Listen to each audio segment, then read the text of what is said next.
Olá!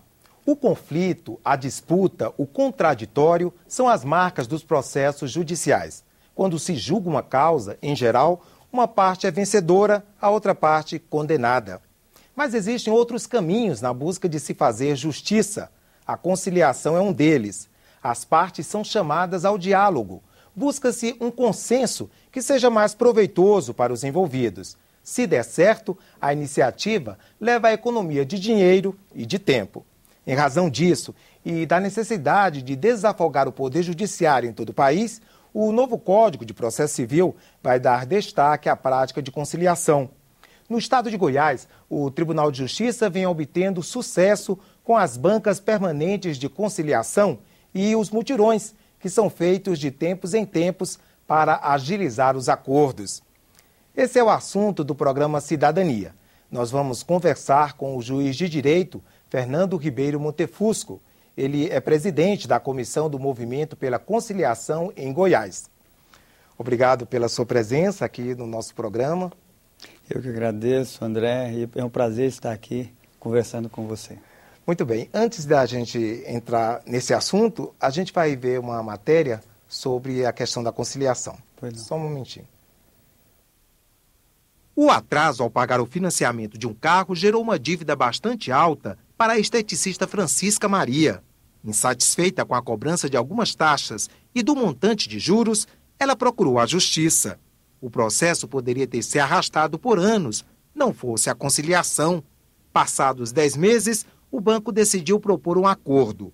A dívida foi reduzida pela metade e parcelada. O processo estava tramitando, vamos dizer, normalmente. Mas dependendo do seu próprio trâmite, ele ainda demoraria talvez até 2, 3 anos para finalizar.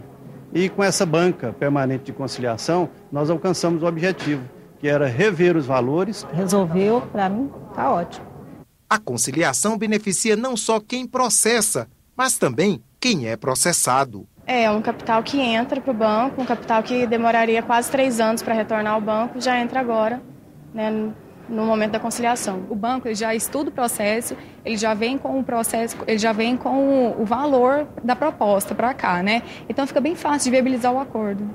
Em Goiânia, a banca de conciliação costuma fazer mutirões, um esforço concentrado, focado em instituições com grande número de causas na justiça. Qualquer tipo de causa, todo e qualquer conflito, nós acreditamos que é possível ser resolvido através de uma prática conciliatória. No Rio de Janeiro, um outro tipo de experiência tem dado certo. É a mediação, que busca conhecimento de outras áreas, como a psicologia e a antropologia, e não somente o direito, para resolver diferenças entre as partes. Essa questão da conciliação e da mediação é um dos assuntos tratados no novo Código de Processo Civil, ainda em avaliação pelo Senado. Mas para a desembargadora Marilene Melo Alves, durante muito tempo juíza de família, o texto do novo código é confuso ao distinguir esses dois tipos de auxílio à justiça. Há uma equivalência entre mediador e conciliador. E eu peço que se reflita um pouco mais sobre isso, porque são duas posturas muito diferentes. Senhor juiz, então eu queria começar essa nossa conversa justamente por essa diferença entre conciliação e mediação. Qual é a diferença? Tradicionalmente, André, no Brasil nós usamos a expressão conciliação. E a conciliação ela sempre foi tratada de uma forma intuitiva pelas pessoas, pelos operadores do direito. E desde o início, quando nós falamos intuitivamente, é tentarmos a conciliação com base naquilo que aprendemos desde pequeno, em casa, com os nossos pais, com os nossos parentes e amigos. Porque todos nós temos na nossa natureza aquele espírito conciliador. Hoje, nós conhecemos uma nova forma de ver a conciliação, que nos países como Estados Unidos, Espanha, usa-se a expressão mediação. O mediador é aquele que pouco participa do mérito do conflito. Ou seja, ele quando busca a autocomposição, ele tenta restabelecer apenas e tão somente o diálogo entre as partes. Na conciliação, nós temos uma situação um pouco diferenciada. O conciliador, ele é mais invasivo, muitas das vezes ele sugere formas de solução do conflito e às vezes a sua influência pode não ser tão positiva ou tão benéfica. Ao passo que, na mediação, o mediador ele faz aquele papel de aproximação, de facilitador realmente. Essa é uma diferença preponderante. E hoje nós usamos a expressão conciliação para identificar situações que são muito comuns na nossa prática forense, como aquela situação em que o autor ele desiste da ação. Nós sabemos que o processo ele chega ao seu fim, mas não há a solução do conflito propriamente dito, não é? E outras situações em que nós temos a ideia de uma concessão em que uma parte cede um pouco, a outra parte cede outro pouco. Então nós vemos aí uma posição defendida por uma parte e a outra defendida pela outra. E ao final, uma posição acaba prevalecendo sobre a outra. Agora, só para eu entender uma coisa, assim, da sua opinião, a mediação poderia ser feita não por um profissional de direito, mas um profissional de outra área. E a conciliação precisaria ser realmente um advogado inscrito na OAB? Não. Na verdade, tanto a conciliação como a mediação não exigem daquele que vai atuar como mediador ou conciliador um curso de graduação em direito ou que ele seja letrado em direito.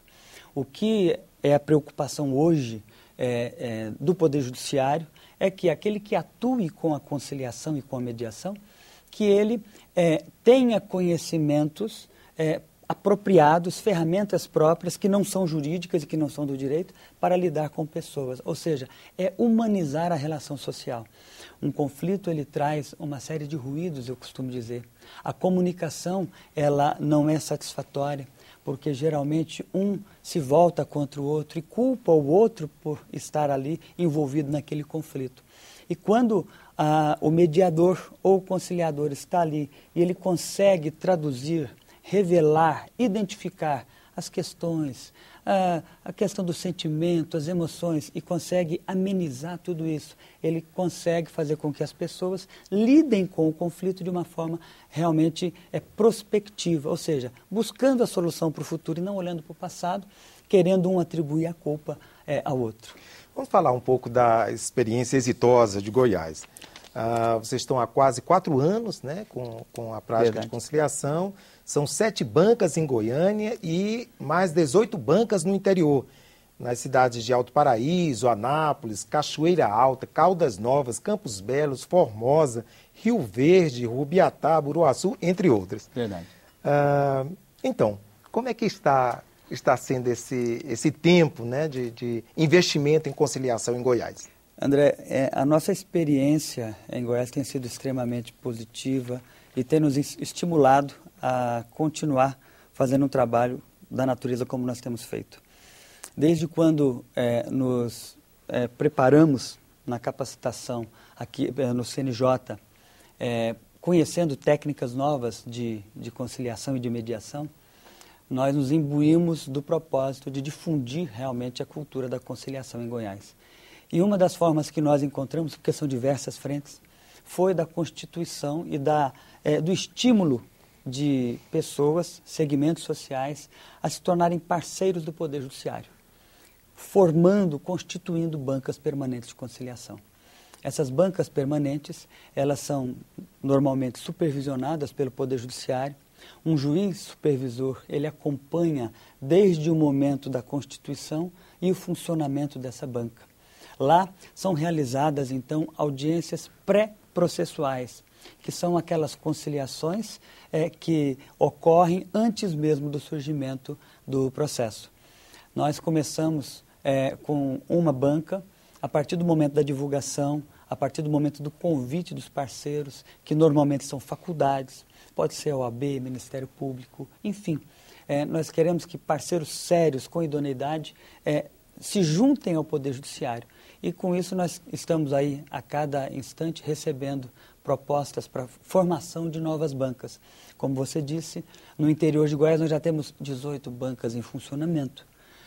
E cada uma, é importante deixar bem claro, cada uma delas tem a sua autonomia e o juiz proativo, criativo, ele coloca práticas conciliatórias que são novidades em todo o país e para nós também, e que serve de exemplo para que a gente possa aprimorar essas práticas em outras bancas ou em outras situações.